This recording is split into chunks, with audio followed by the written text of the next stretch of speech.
ఆంధ్రప్రదేశ్లో జూనియర్ డాక్టర్ల సమ్మె మరింత ఉధృతమవుతోంది. స్టైఫెండ్ పెంపు డిమాండ్తో ఇప్పటికే ఆందోళన చేస్తున్న జూడాలు రేపటి నుంచి అత్యవసర వైద్య సేవలను సైతం నిలిపివేస్తామని ప్రకటించారు. ఇప్పటి వరకు ప్రజలకు ఇబ్బంది కలగకుండా సమ్మె చేశామని, అయినా ప్రభుత్వం తమ డిమాండ్లపై స్పందించడం లేదని జూనియర్ డాక్టర్లు మండిపడుతున్నారు. తమ పట్ల ప్రభుత్వం దారుణంగా వ్యవహరిస్తోందని వాపోయారు. తమ ఆందోళనపై ప్రభుత్వానికి చీమ కుట్టినట్టయినా లేదని ఆగ్రహం వ్యక్తం చేశారు. రేపటి నుంచి రాష్ట్రంలోని అన్ని ప్రభుత్వ ఆసుపత్రుల్లో అత్యవసర సేవలను నిలిపివేస్తామని స్పష్టం చేయడంతో వైద్య సేవలపై సమ్మె ప్రభావం మరింత తీవ్రం కానుంది. జూనియర్ డాక్టర్ల ఆందోళనకు సంబంధించి మరింత సమాచారం మా ప్రతినిధి అనిల్ అందిస్తారు. ఆంధ్రప్రదేశ్లోని జూనియర్ డాక్టర్ల సమ్మె 6వ రోజుకి చేరుకుంది. స్టైఫండ్ పెంచేంత వరకు కూడా ఆందోళనను విరమించేది లేదని జూడాలు తేల్చి చెప్తున్నారు. ఈరోజు విశాఖలోని జీవీఎంసీ గాంధీ విగ్రహం వద్ద జూనియర్ డాక్టర్లంతా కూడా బైఠాయించి నిరసన తెలుపుతున్నారు. తమ డిమాండ్లను తక్షణమే ప్రభుత్వం పరిష్కరించాలని చెప్పి ప్రభుత్వాన్ని కోరుతున్నారు. ఇప్పటికే ఆ చర్చలు జరిగినప్పటికీ చర్చలు ఫలవంతంగా ముగియకపోవడంతో మరోసారి వీరంతా కూడా సమ్మెబాట పట్టారు.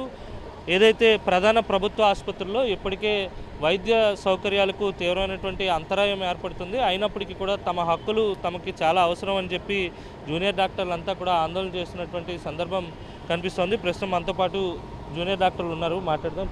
సార్, ముఖ్యంగా ప్రభుత్వంతో చర్చలు జరిపారు. ప్రభుత్వం 3% మించి పెంచేది లేదని స్పష్టం చేస్తుంది. మీరు అయినప్పటికీ కూడా పోరాటం చేస్తున్నారు. ముఖ్యంగా మీ డిమాండ్స్ ఏంటి? ఇదైతే మేము 6వ రోజు అండి, ఇది నిరసనకు దిగిన 6వ రోజు.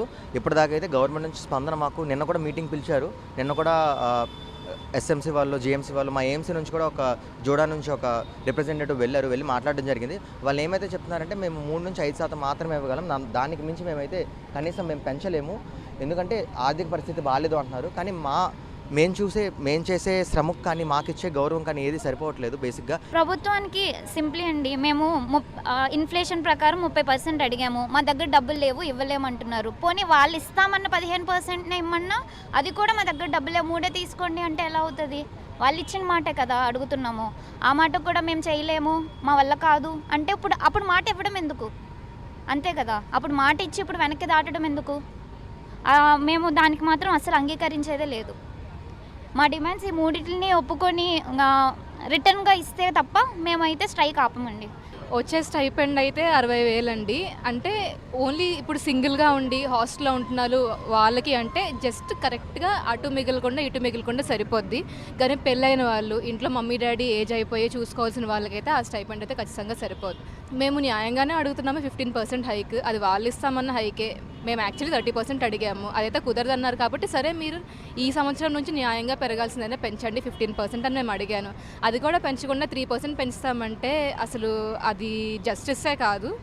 సో మేమైతే న్యాయంగా 15% పెంచండి. ఎంఎస్సి వాళ్ళకి ఇస్తున్నారు ప్రీ అండ్ పారాక్లినికల్ సబ్జెక్ట్స్లో. వాళ్ళు రావడం వల్ల ఇక్కడ 5 years ఎంబీబీఎస్ చేసి తర్వాత 2 years పీజీ చేసి 1 year ఎస్ఆర్ చేసి ఇన్ని సంవత్సరాలు వేస్ట్ చేసుకున్న ఒక రెసిడెంట్కి వాళ్ళకి ఆపర్చునిటీస్ ఉండకుండా పోతున్నాయి. సో మాకు ఇవ్వండి ఆపర్చునిటీస్, తర్వాత వాళ్ళని ఫస్ట్ ప్రయారిటీలో మేము రావాలి.